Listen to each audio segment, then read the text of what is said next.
Ladies and gentlemen, please welcome to the stage the 49th National President of the Navy League of the United States, Mr. Alan Kaplan.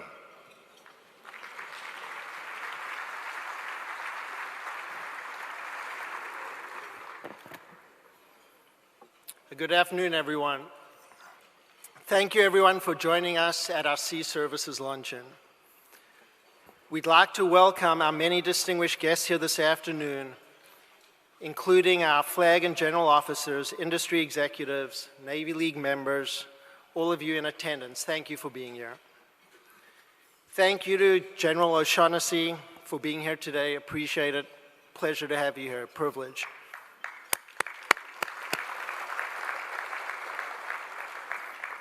Very special welcome to our keynote speaker, our 31st Chief of Naval Operations, Admiral John Richardson.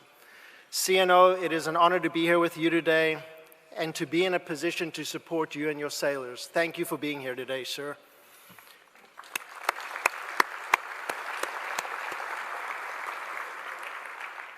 I'd also like to thank our industry sponsors who have made this luncheon possible, CACI, and Jane's by IHS Markit. Thank you for your support and your sponsorship. Much appreciated. So ladies and gentlemen, there'll be two parts to the luncheon. We're going to start off with an award ceremony and then a keynote from our CNO. Today we will be presenting some of the highest awards our Navy League bestows to industry professionals, the Nimitz and Mickelson Awards. We would like to thank the Nimitz and Mickelson Awards Committee for their diligent and selfless volunteer work to help select our award winners today. The committee is chaired by our close friend and a true American hero, Dr. Jack London, Executive Chairman and Chairman of the Board of CACI.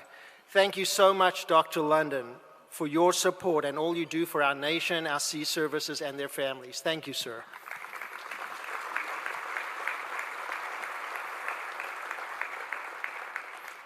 So today we are presenting two prestigious awards. First, our Fleet Admiral Chester W. Nimitz Award, which honors a leader of industry who has made a major contribution to our nation's maritime strength and enhanced our national security.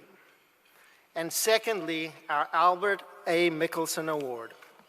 This award is presented to a civilian scientist, technical innovator, or group or organization that has demonstrated scientific or technical achievement that has resulted in a significant improvement in the strength of our maritime forces or to the enhancement of our industrial technology base. Historically, as many of you know, a large portion of innovation in the United States starts with our military. It is thanks to winners like our esteemed awardees today that we are able to shape the future of innovation for our nation's sea services. It is now my distinct honor to welcome to the stage our Chief of Naval Operations, Admiral John Richardson, and our Navy League's National Executive Director, MCPON 13, Mike Stevens, to join me in presenting today's awards.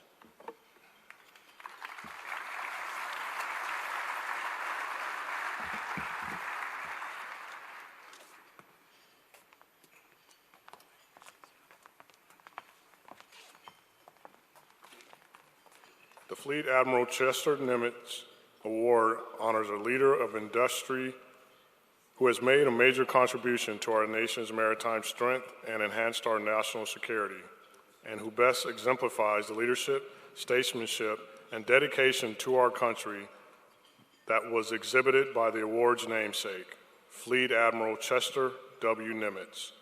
The Navy League of the United States is honored to present the Fleet Admiral Chester W. Nimitz Award for exceptional leadership to Mr. James Hurt, CEO of Hurt Consulting.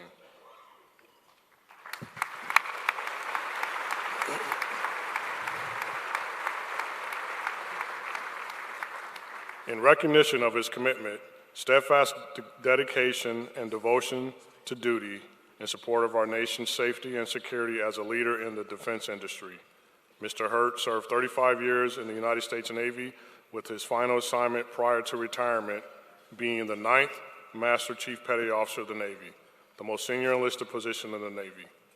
Following his retirement, Mr. Hurt founded Hurt Consulting Incorporated, a company that provides critical information to more than 70,000 warfighters and support personnel. This service is the Navy's financial and supply IT system of record. The Sea Services will be forever grateful for his inspirational leadership and dedication to supporting our nation's defense.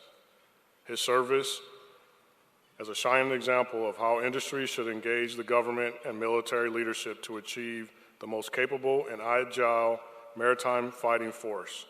Mr. Hurt's service reflects great credit upon him and is in keeping with the highest traditions of the Sea Services and the Navy League of the United States. Presented the 6th day of May, 2019, signed, Alan Kaplan, National President.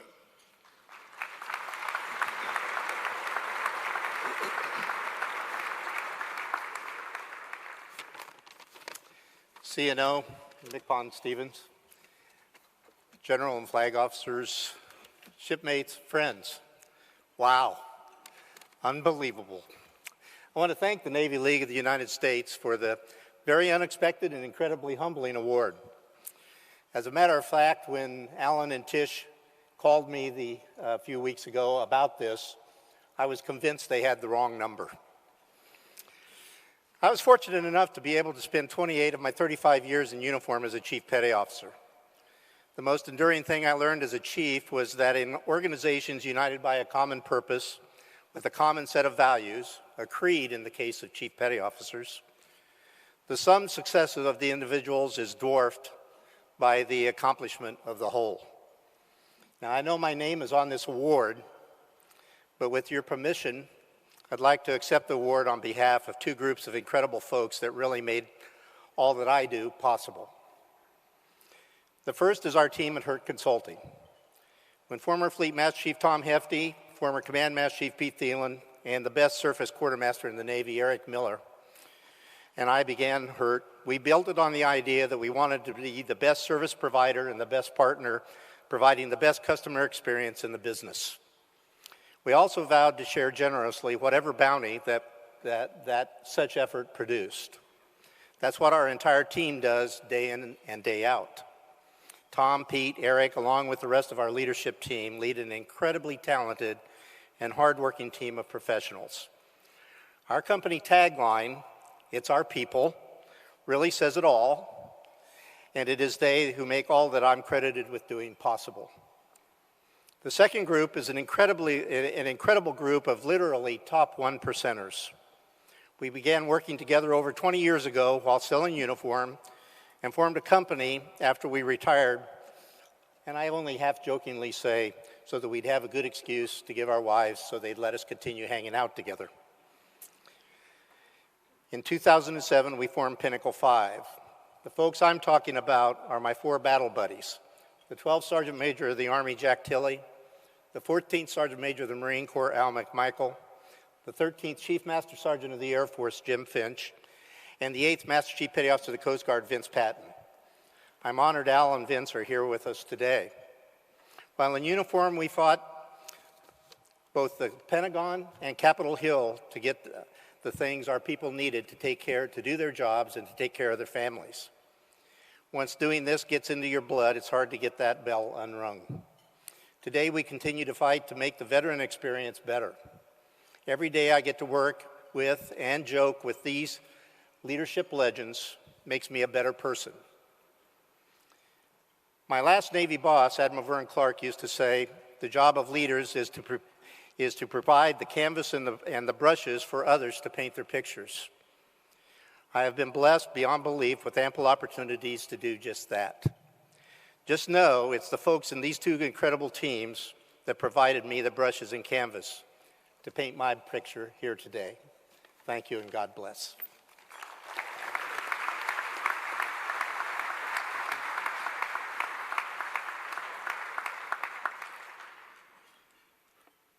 The Albert A. Mickelson Award honors a civilian scientist, technical innovator, or technical organization for scientific or technical achievement that results in a significant improvement in the strength of our maritime forces or to the enhancement of our industrial, technological, base that was exhibited by the award's namesake, Albert A. Mickelson.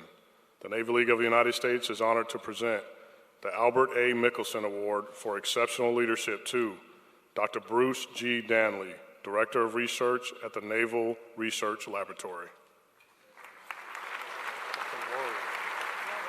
It doesn't make sense. For his exceptional dedication and achievement in the world of scientific research and technological innovation in significantly improving the strength of the Navy and the Sea Services. Dr. Bruce Danley currently serves as the Naval Research Laboratory's Director of Research, a Tier 3 senior executive service position, the most senior civilian position at NRL. Since becoming the Director of Research in December 2016, Dr. Danley has implemented changes that have significantly improved internal NRL processes and culture. Dr. Danley's dedication, research, leadership, and analysis continues to strengthen the Sea Services, maritime strength, and our nation's defense. Presented the 6th day of May, 2019, signed, Alan Kaplan, National President.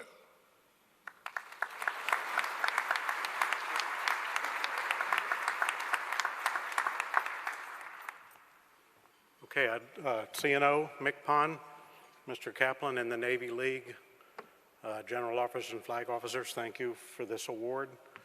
I'll just say that the men and women of the Naval Research Laboratory and the Office of Naval Research work every day together with our colleagues in the Naval Warfare Centers and industry to ensure that the naval forces have the best technology unmatched by none. So thank you very much.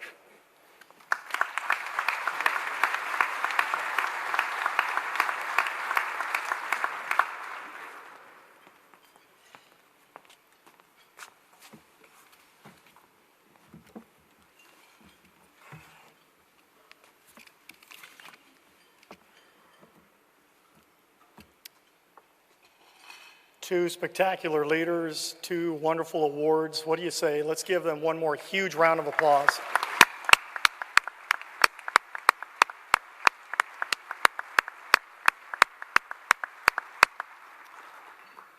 I'll tell you, it is an honor to be able to serve as the Executive Director for the Navy League of the United States. I wanted to publicly thank Alan Kaplan, the senior leaders of the Navy League, and all of the volunteers, the nearly 40,000 volunteers that span our nation and are also overseas, for the opportunity to serve you.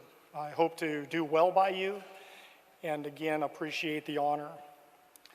It is also an honor today to welcome back to our stage the Chief of Naval Operations, Admiral John Richardson, who will be our keynote speaker. He's my good friend and former boss.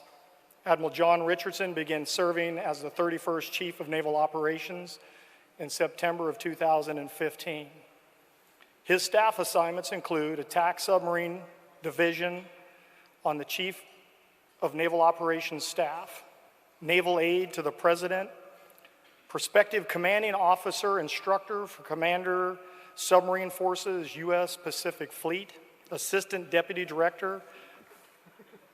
Can I read the whole thing? No. Please? No. Ladies and gentlemen, I do want to add one thing. He is also one of the finest human beings that I've ever had the chance to serve with or ever know, not to mention he's one heck of a leader. Our 31st Chief of Naval Operations, Admiral John Richardson. I cannot shake this. I had lunch with him yesterday. Thank you, sir. Yeah. Quick bit of advice. Don't do two CNOs in a row with the same first name, all right? I mean, it's only been 4 years, McPotter. Jeez. Listen, also, let me just start off with some preparatory material, if I could. One, what a first-class event this is. I think, for everybody who is started off yesterday, in fact, and then rolled into the early morning events this morning, I think we would all have to agree that this is absolutely world-class, and we just should all, a nice super round of applause for the Navy League for putting this all on, or bringing us all together. So thank you so much. And this does not happen without the generosity of a number of people, volunteers and corporate sponsors. So for the corporate sponsors, it really is, go, no go without your support. So we thank you all for everybody. Let's give them a nice round of applause. We're going to warm up a bit here. And then I think one of the really cool dimensions of this event, See Our Space, is that it brings together so many aspects of our business. It brings together the corporate part, the industry part, the uniform part, retired part, the government part, and it also brings together our international allies and partners, which are throughout the room today, and make this event so much more powerful. So for everybody who's visiting from a foreign country, a foreign nation, foreign Navy, Marine Corps, let's give them a great round of applause for joining us here today as well. Yeah. And then finally, a bit of an apology. I think this is the third event that I've done today, right? And so to inflict myself on you, you've got to be getting C&O fatigue by now. And I've walked around and I've actually made a deal with a couple people in the audience that if it just becomes unbearable, they're going to throw their napkin up in the air and I'll just stop talking and leave the stage, okay? So that's our code word signal, all right? Okay, so with those bona fides out of the way, let's get started. I'm starting a lot of my talks talking about the very foundational principles of the United States of America. And we go back, and we are quoting a lot from the Declaration of Independence. We're quoting a lot from the Constitution, the Federalist Papers, quoting a lot from great speeches that talk about the ideal that is the United States of America, the value proposition, and what it offers to the world. And so we're doing a lot with the Founding Fathers. And you cannot get any better in terms of George Washington as a Founding Father. He's got tremendous street cred as a Founding Father. And if you're in the Navy business, what a great quote, right? I mean, it just doesn't get any better than this. And this is excerpted from a letter that George Washington, President Washington, General Washington wrote to the Marquis de Lafayette in 1781. And in our business, we talk a lot about what it takes to make a Navy decisive, okay? And I want to talk a little bit about that at a bit of a higher level. Certainly, this conference is organized in many ways around what it takes to be decisive as a powerful element of the military dimension of national power, right? That is why we exist. We're a military force in the maritime. And so we'll talk a bit about that. And certainly most of our discussions here at Sea Air Space will have that as part of the discussion. But also, if you just scan your history all the way back to the very beginning of our history, you will see that, first and foremost, the Navy was there at the very founding moments of the nation. If you read Thomas Paine, right, that pamphlet, Common Sense, and I realize this is sensitive material for our Royal Navy partners here, but, as we were sort of getting our spirit together, there's this pamphlet that Thomas Paine wrote, Common Sense. About a full chapter of that talks about nothing else than how important it is for the nation to have a powerful Navy, okay? You've just, go back and read it. It's remarkable. And so there we were at the very, initial, we're in the nation's DNA, right? The Navy is. And so we're spending time, both internal audiences, external audiences, to make sure that as we move around the world, as we interface both with those people, our American citizens and everybody abroad, we're mindful that it would not be uncommon at all that the very first real manifestation of America might be a U.S. Navy sailor, might be a Marine, right? And so it's important that we understand all of that comes with that our sailors understand what it means to be American in today's world. And I'll tell you, there's a lot of turbulence out there right now, right? There's a lot of turbulence. And so it's even more important that we spend some time reinforcing this narrative, okay? So there's this military element of national power, but hey, back from the very beginning, a quick scan through history, it's easy to see that the Navy has been very much a part of the diplomatic element of national power as well, right? And so, it was a Navy warship that took Commodore Perry to Japan and opened up our relationship with Japan. It was a Navy ship that transported President Roosevelt to Malta, and it was a Navy ship on which the treaty was signed to end World War II. When Navy ships visit foreign nations, our allies and partners around the world, it is almost routine that the U.S. ambassador to that nation will host a reception on board that warship because it is U.S. sovereign territory. So he can host a reception on the United States. And so there is this diplomatic contribution that we make to national power. It's very important. It has been throughout our history. And then, as Thomas Jefferson points out, we have a close link, the link between the Navy's activity and energy and power and the economic dimension of national power is also very close, okay? And so you can see here that Thomas Jefferson, sort of articulating the causal relationship between the international order that leads to prosperity and the maritime security that is needed to secure and guarantee that order so that trade can flow freely, so that we can have access to markets overseas. In fact, it was Thomas Jefferson that sent the United States Navy on one of its very first missions over to secure the Straits of Gibraltar against the Barbary pirates who were attacking our trade. And so there's this very close relationship and contribution of the Navy to the economic dimension of national power. It's very important. It's kind of cool to be a sailor, right? Not only are you a maritime warrior, but you're also a diplomat, and you're also contributing to the prosperity of every American. We remain a maritime nation. America depends on the seas. About 2/3 of our economy is completely linked to the sea, okay?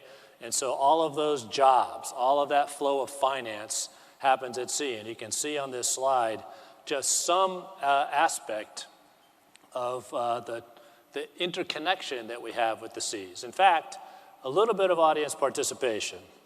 How long, it's been very dynamic, I will say, in the maritime domain. Very, very dynamic.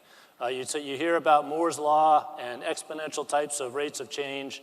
It is the same at sea, all right? And sometimes, because it happens at sea and not a lot of us spend time at sea, we can be a bit blind to that, right? But it's been very, very busy. So, show of hands. Everybody put your hand up just to make sure. I want to know that everybody's hand works, okay? All right, so now I know what 100% looks like. Okay, thank you. How many people, how long have people been going to sea is the question before us today. How many think it's more than 4,000 years? Raise your hand if you think it's more than 4,000 years. Okay, all right, keep your hands up. So, how many think it's more than 6,000 years? Put your hands down if you're, how many think it's more than 8,000 years? Okay. How many think it's more than 10,000 years? All right. You're on safe ground right now if you say 10,000 years, okay? In fact, we're going to plot very quickly the shipping traffic over time, going back 10,000 years, all right? To show you just the incredible pace of change that has happened in the last quarter century, okay? We're going to take this year by year, all right? Just describing quickly the maritime advancements. Now, here we go, all right? We'll get this done in about 5 seconds if PowerPoint serves me well, all right? That's the curve, okay? In the last 25 years, the maritime traffic at sea has quadrupled, all right? Which is something, saying it took us 10,000 years to get there, and then a factor of 4 increase. It looks like that. But there's so many other parts of the maritime domain that have also changed a great deal. In addition to this rapid rise in shipping, we talked a lot in the panel this morning about the role of information and information warfare. 99% of that information travels on cables that are undersea cables, right? They connect continents under the sea. 99%. If those are disrupted, you can only reconstitute on the order of 3 or 4% in the electromagnetic spectrum. Very, very important. And it's not just that, right? There's infrastructure that is associated with energy. Our ability to reach oil and natural gas has grown exponentially in the past 25 years. Minerals. At the top of that map that you see there, as we talked about today in the panel, the Arctic is small, the ice cap is as small as it's ever been in our lifetime. And that's given rise to channels for navigation, that's given rise to access to continental shelves that we simply did not have before. The amount of food that we get from the sea has been increased tenfold in the last 25 years, carbohydrate and protein, and that's scheduled to just increase, forecasted to increase at that same or greater rate going forward. The number of megacities, right? Those cities with populations of 10 million or more, there's about 31 of those now, scheduled to be in the neighborhood of 40 to 50 in the next 10 or 15 years. The vast majority of those megacities exist right near the shore. And so very, very dynamic in the ocean environment. And so as a maritime nation, and as the maritime force that provides the security that leads to our prosperity, we've got to be able to keep up on that. Now, it's not all just about access, right? If you think about where that trade comes from, where geographic choke points are, and you overlay some of the hottest spots in the world right now, those spots where there are conflicts that are very likely to impact national interests, then you can see that there's a great overlay. Oh, by the way, the 50% of the world's population lives inside that yellow circle. And so this is where our interests lie. This is where our prosperity emerges, right? And so it would make sense that we keep a very close eye on that. We're not the only ones. As China continues to expand and grow, they are reaching out to the sea as well. And so you can see this, as you kind of build this map of the maritime domain, a depiction of the activity of the People's Republic of China as they exercise and manifest their Belt and Road Initiative. And so very busy there, moving out of the South China Sea for the first time since, I think, the 14th century, right? Moving across the Indian Ocean, up through the Suez Canal and into the Mediterranean, right? We've seen Chinese naval missile exercises in the Mediterranean. We've seen Chinese Navy exercising with the Russian Navy in the Baltic, right? This is becoming a global Navy. And so if that's where all the activity is happening, if that's where the conflicts are happening, if that's where our economic prosperity is, then too, that's where your Navy is going to be. We just gave the Admiral Nimitz award away. Admiral Nimitz captured it beautifully. We have a Navy so that we can move all of this off our shores, and we don't need to have these conflicts come back home. And ideally, if I could just, with great humility and respect, add to Admiral Nimitz, we win if we can do all that and not fight, right? This is our idea, is to deter conflict and still secure the prosperity. And so your Navy is deployed around the world in all of those spots, okay? We are forward.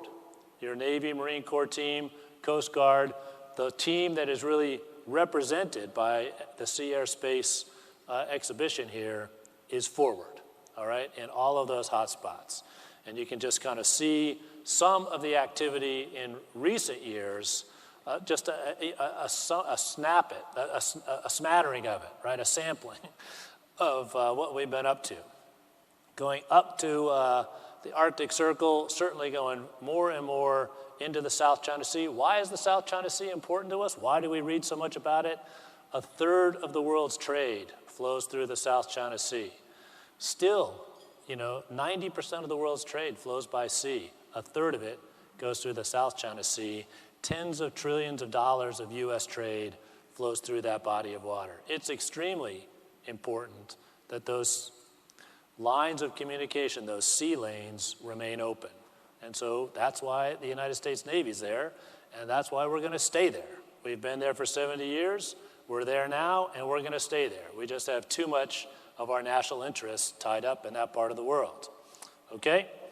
I'll tell you what, this most recently, we sent the Harry S. Truman Strike Group up north, north of the Arctic Circle, to just do strike group operations up there. This is one of the pictures from one of our escorts. And as you can see here, while much has changed since 1991, it is still cold as hell north of the Arctic Circle in November, all right? And so as we were preparing ourselves to get ready for to go up there, we had to open up books. It had been a while. So we opened up all the old manuals and said, hey, listen, whatever you do, don't forget the baseball bats, right? Because there's nothing like a baseball bat to break off all the ice and smash it off and clear the superstructure or whatever it may be. And so you can see people clearing the ice up here. When I gave this talk, a version of it at the Naval Academy, all the midshipmen saw that picture, and like every surface warfare officer selectee in the room was like, you got to be kidding me. That looks extremely cold. So anyway, it's been good to exercise this idea of dynamic force employment. We took a question today during the panel about the Abraham Lincoln Strike Group, okay? And okay, so what's going on with that? Well, what's going on with the Abraham Lincoln Strike Group is exactly what you would want to happen for your naval forces. On a scheduled deployment, doing great operations in the Med with some of our high-end allies and partners there, and then able to dynamically respond to changes in the security environment and just move a tremendous force package to wherever national leadership needs it, okay? This is your naval team, okay? Now, I've talked a bit about what it means to be decisive. Decisive in the military element of national power. Decisive as the diplomatic element of national power. Decisive also in the economic dimension of national power. And of course, no mariner is going to sail by any other mariner in distress. And so there is this persistent humanitarian demand, whether at sea or near the sea, responding to any kind of a man-made or natural crisis. So it is fully dimensional, this idea of being a sailor. It is really super cool, because you are so much more than a warrior.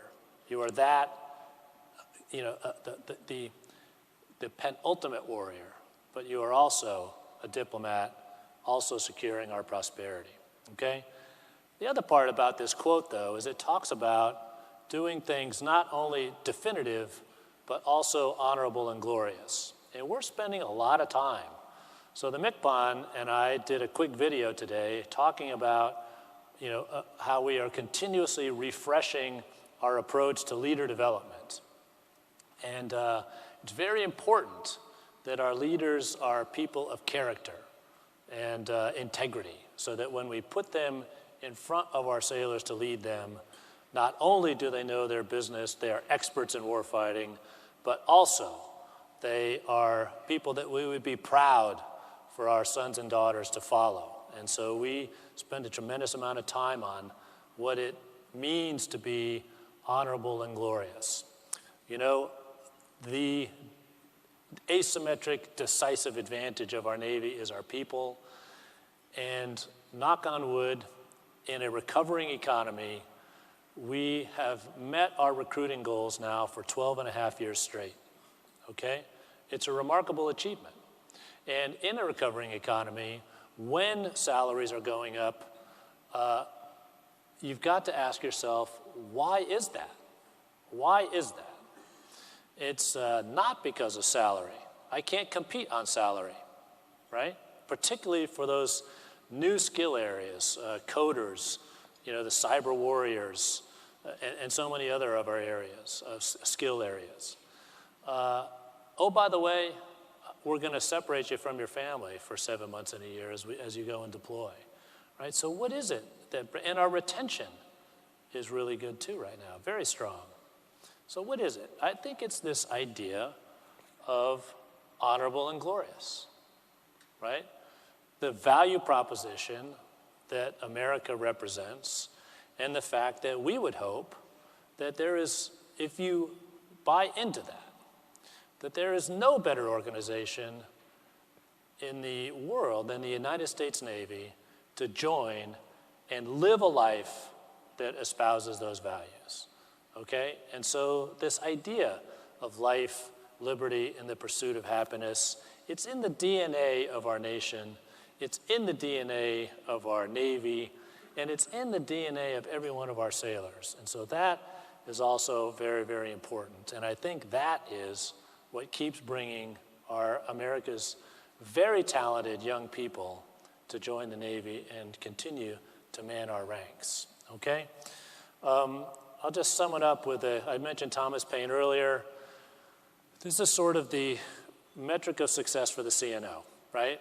That at the end of the day, it's sort of my job to build a Navy that when finished is worth more than it cost. That's my deal with the American people. That's certainly what I represent to Congress and everybody around the world. But I'll just maybe highlight that it has been a privilege to work with an amazingly talented team to produce and deliver and deploy a Navy that we hope will be the absolute safest Navy for our sailors, the best partner Navy for our allies and friends, and for our enemies, a Navy that haunts their worst nightmares. Thank you all very much, and I look forward to your questions.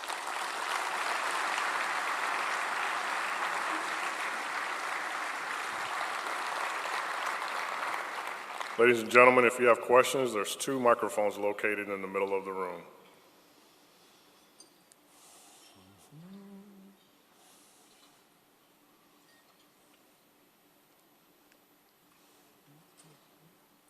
It's CNO fatigue. It's manifested itself.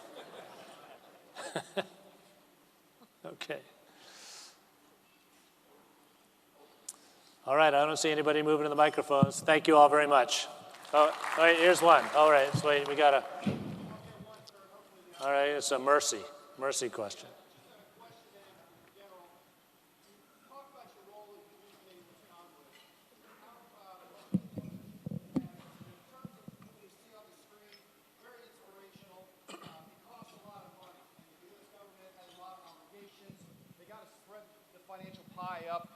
Yeah. So how do you feel that the folks receiving your comments, when you go forth with the words of this is what we need to project American power and diplomacy, et cetera, how well is that received in terms of our civilian Congress? Well, I think that it's being very well received. There's been a broad appreciation of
to keep up. Plus, by every measure of performance, the sailors we have today in the Navy are the smartest and most capable, most physically fit, the best looking, most charming group that we've ever had. This is a really very smart cadre, right? So yeah, give them a round of applause. Eh?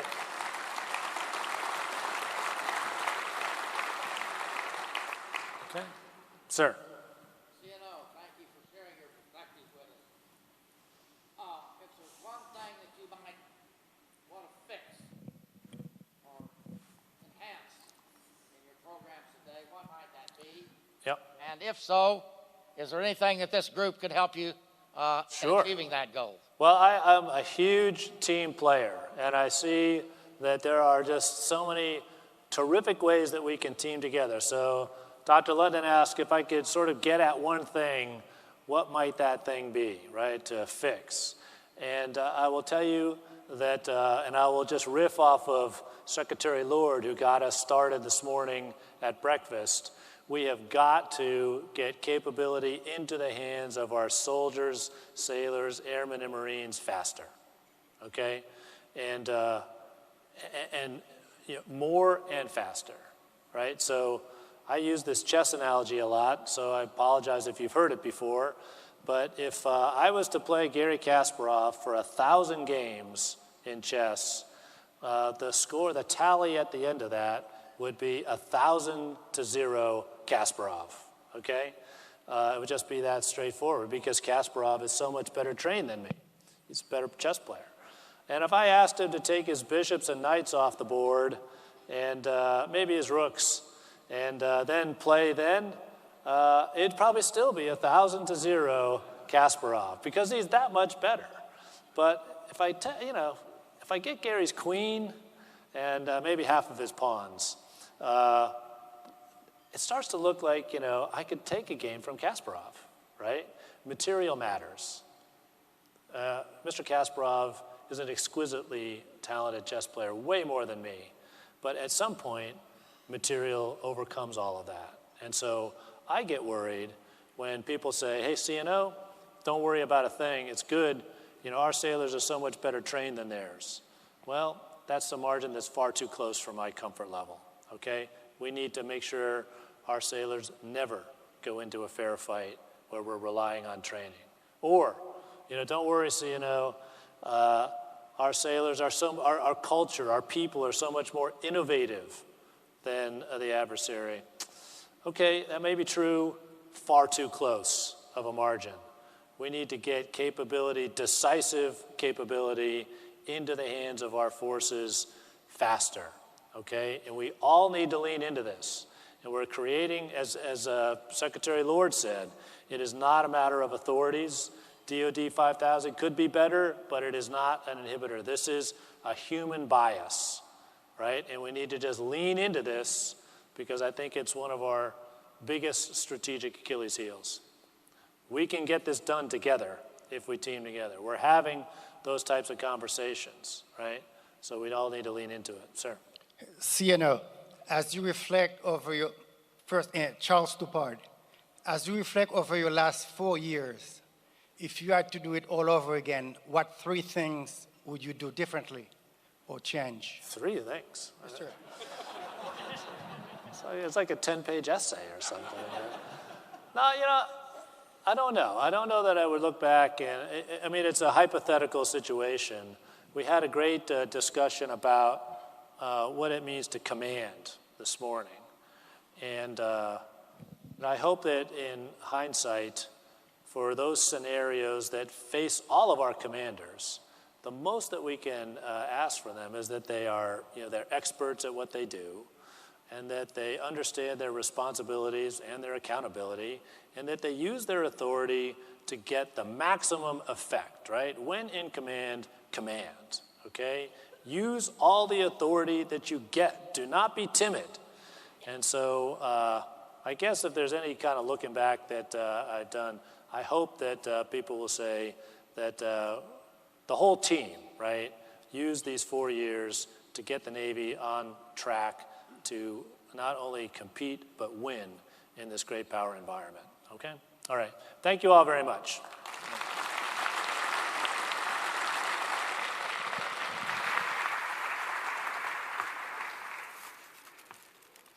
Richardson. Thanks for participating in this afternoon's event, and please accept this gift as a small token of our appreciation. Thank you so much. All right, All right, thanks. thank you, sir. I think Alan's got a little engravement on there. Thanks, appreciate it. Thanks. Ladies and gentlemen, this concludes our luncheon. Thank you again to our sponsors, CACI and James by HS Market. Up next,